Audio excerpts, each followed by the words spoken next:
So the whole persona and perception of how things are going to play out in the church, well, the church itself has it ass backwards. Okay, so for example, one of the most obvious examples, one of the most silly ideas in the church that's easily refuted and found nowhere in the Bible is that a disobedient, wide path, divided Christian church in the last days is going to get pre-tribulation raptured and get poofed away to Disneyland heaven.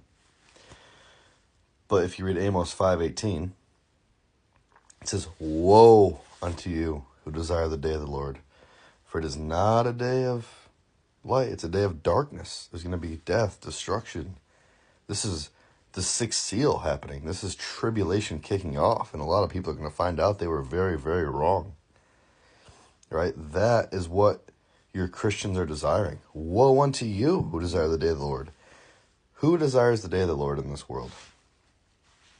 Do Muslims desire the day of the Lord? Do atheists? Do agnostics? Do Buddhists? Nope. That's written to one group of people.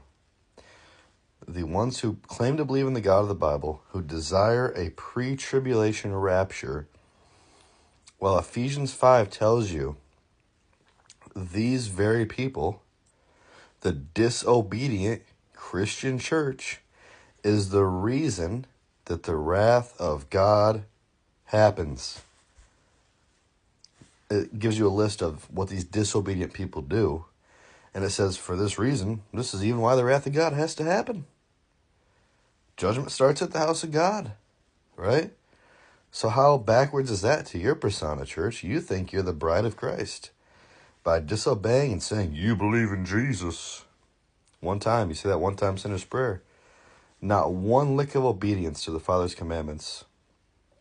What does that show?